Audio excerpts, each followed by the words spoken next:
So normally when you see me in this environment, you know, we tapping into psychology on the patio.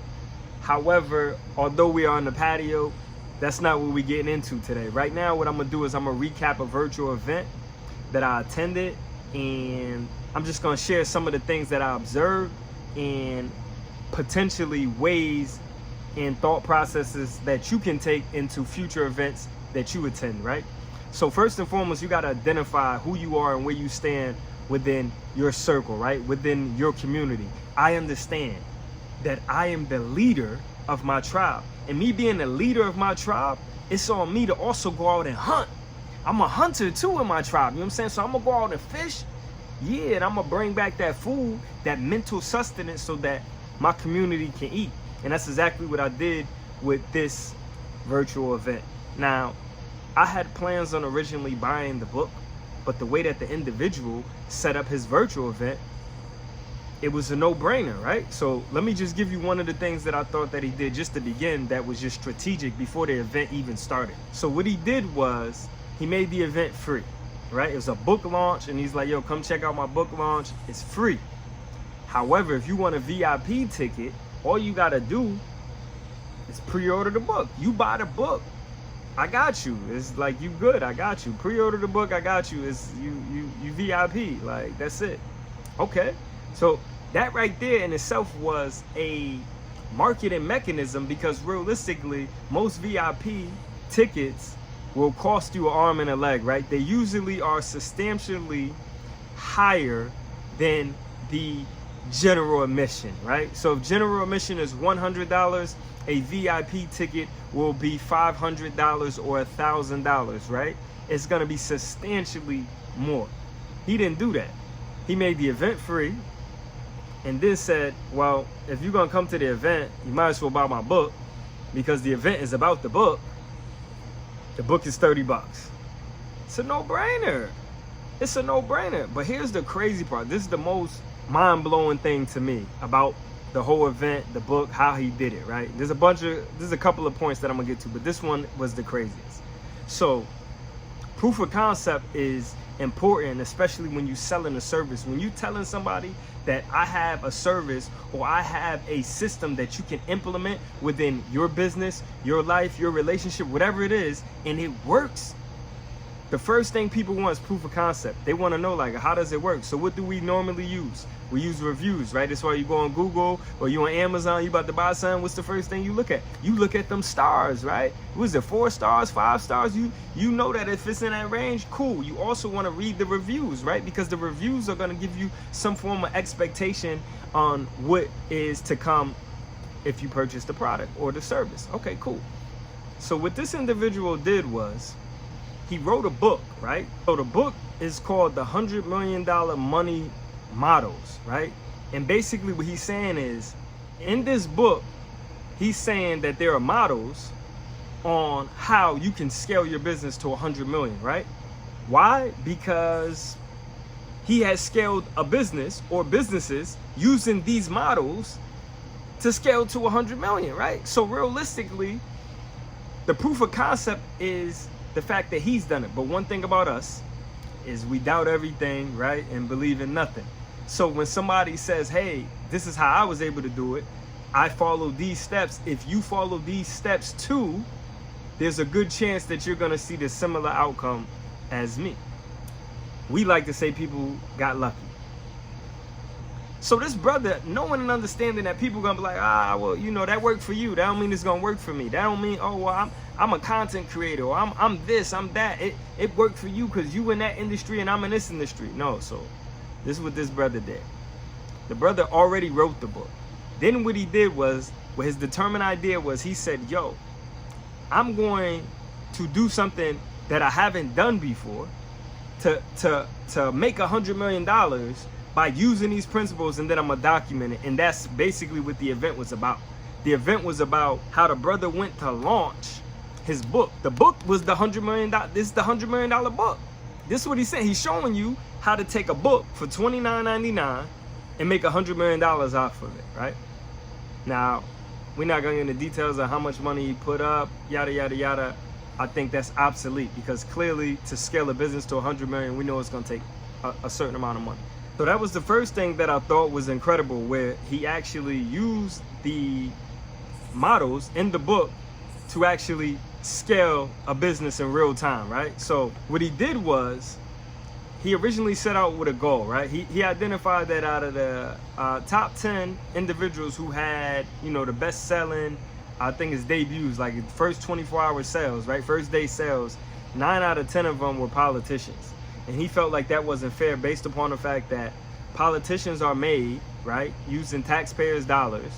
Then they gain whatever notoriety that they do based off of tax-paying dollars. And then they come around, right, after they finish, write a stellar book. It could be stellar, right? And then taxpayers once again paid them their money in their 9 out of 10 first 24-hour sales. Incredible, right? All right. So he was like, nah, like, yo, entrepreneurs should be in the top 10. So that was his goal. His goal was to break the record of, I think it was like 1.4 million. Like, that's what he wanted to do. He said he wanted to, you know, have 1.4 million in sales so he could break into that top 10 non-fiction debuts, right? And that was originally the goal. That was the determined idea.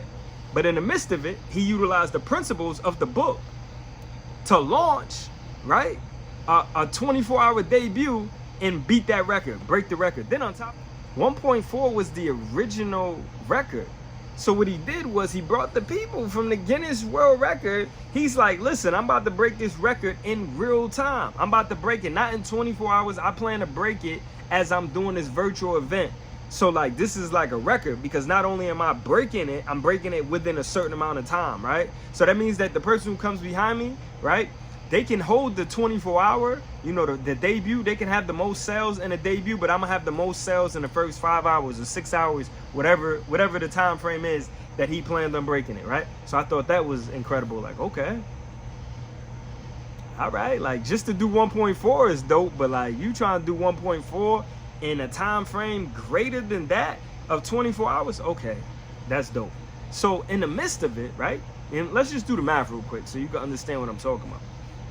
At $29 a pop, so let's say $30 a pop, 1 million books sold is $30 million. 1.4, 1.5, we'll round up, we talking about $45 million off of books. $45 million off of books. Now, to put things into real perspective, when I got off, it was at 2.4, it was approaching 2.5 million books sold. And I'm gonna show you how he got to 2.5. So 2.5 million, let's do some math. $30 a pop. So we know 1 million is 30. That means 2 million, right, is 60 million books. And then the 500,000 is 15, right? Is it 15? Yeah, because 1 million is 30. Yeah, half is 15. So the brother made $75 million off of books by the time I kind of like tuned out. It's incredible. And the way he was able to do that was he used the principles in the book that he was selling. Yo, that was great. Yo, that was fire. As an entrepreneur, that's the stuff that I like to see. That's what get me excited, because I'm like, yo, what better way to show somebody that your stuff works than actually do it in the midst of you doing it? Okay, cool. All right, so let's just move a little further. Let's move a little further, right? So in the first, he launched it at 12 o'clock. I tapped out about 6, 2.5 million books sold.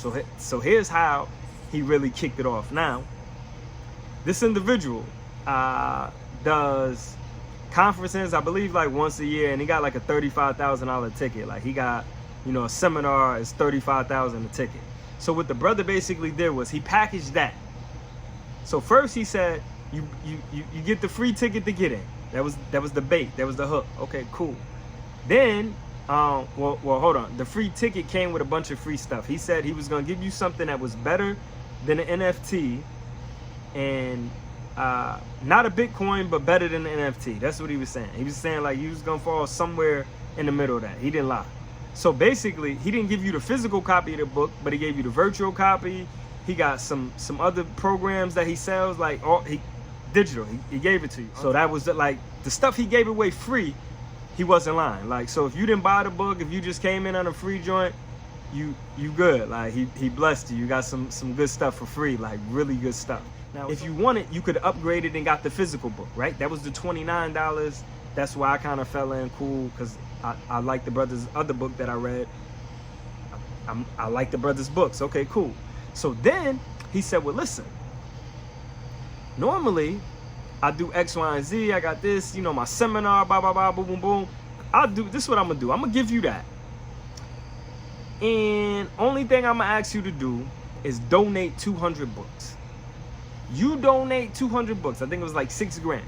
So you spend $6 grand with me, right, to donate 200 books to other entrepreneurs.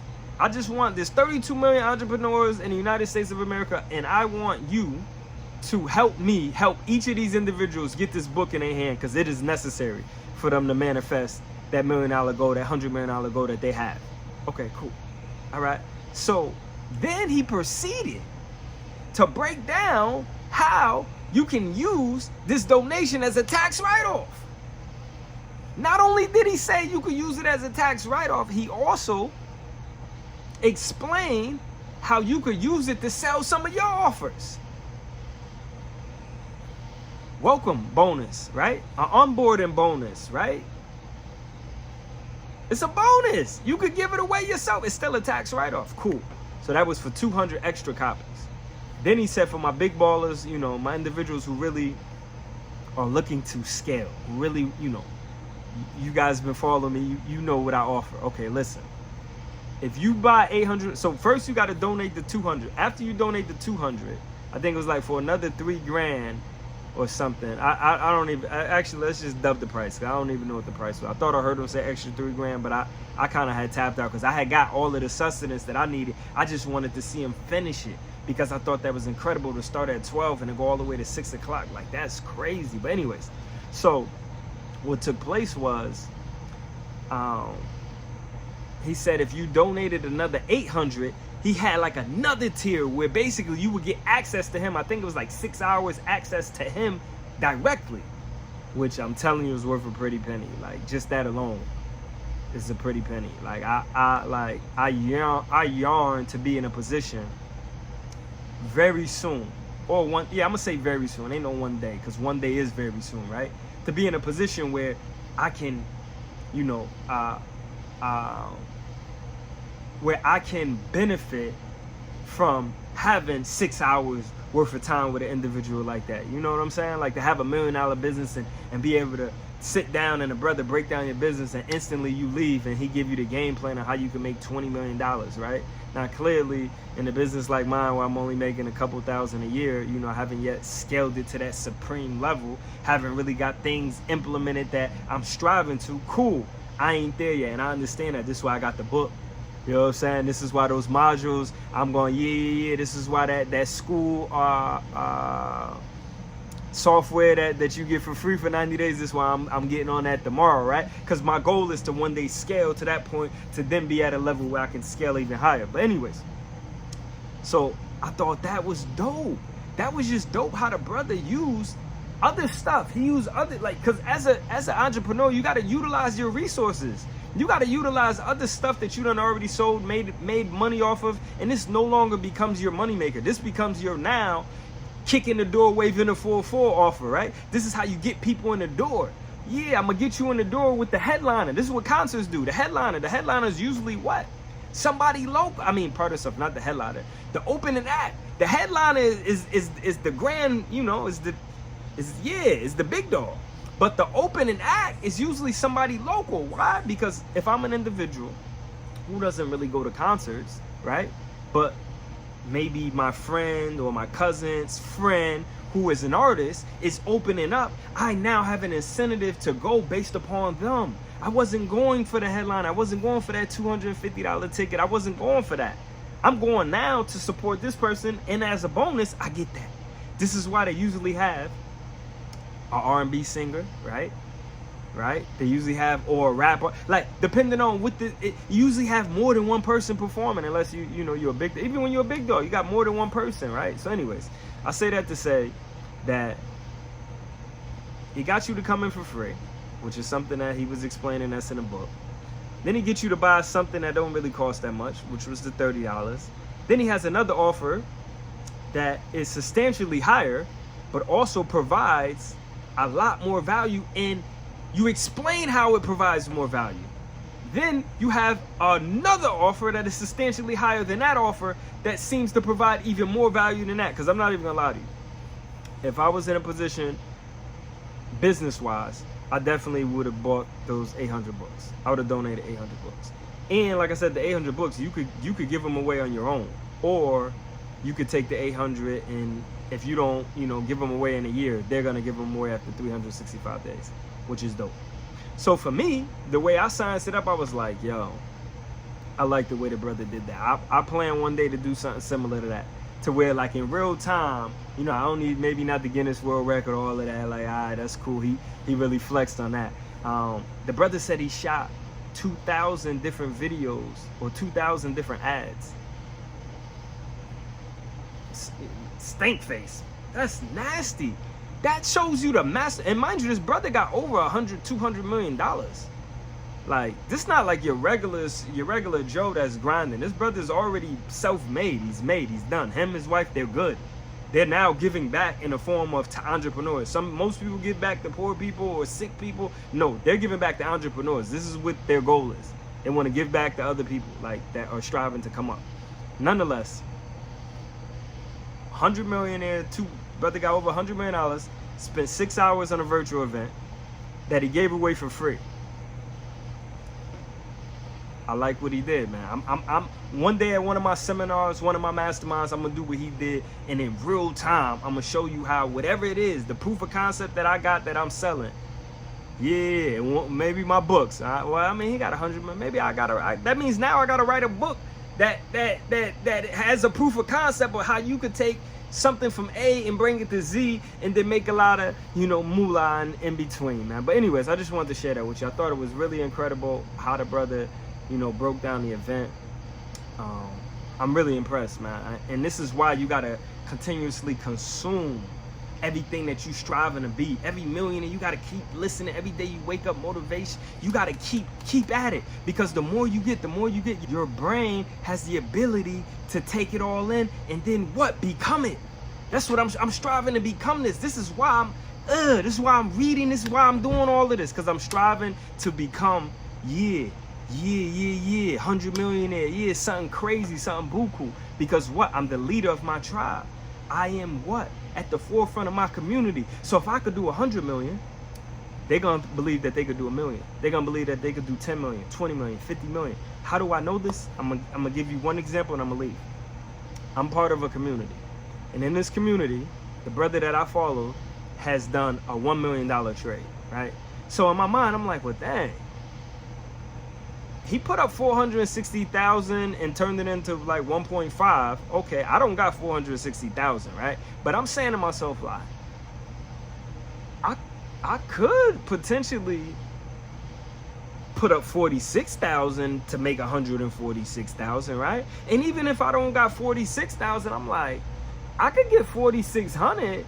You know what I'm saying? And turn the 4,600 into 14,000. I'm with that. I like that. I like that. That's what that means to me.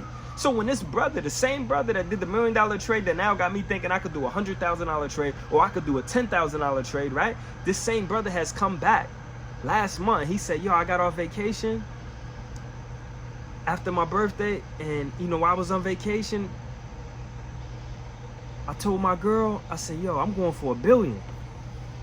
Instantaneously, when this brother said he's going for $1 billion, I said, oh, I gotta up my standards. I said, oh, I need to go for 50 million, 100 million.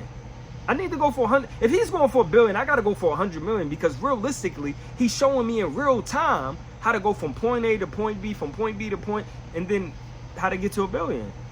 So if he could do it, why can't I do it? Like, you know what I'm saying? So that is the power of consumption. Like, when you think about it, and I'm gonna dive into this, but when you think about it, when you consume negative thoughts and energy and you surround yourself with negativity, you become that. So all we gotta do is the opposite, and that's what I plan on doing, man. Peace. I just wanted to share that with y'all.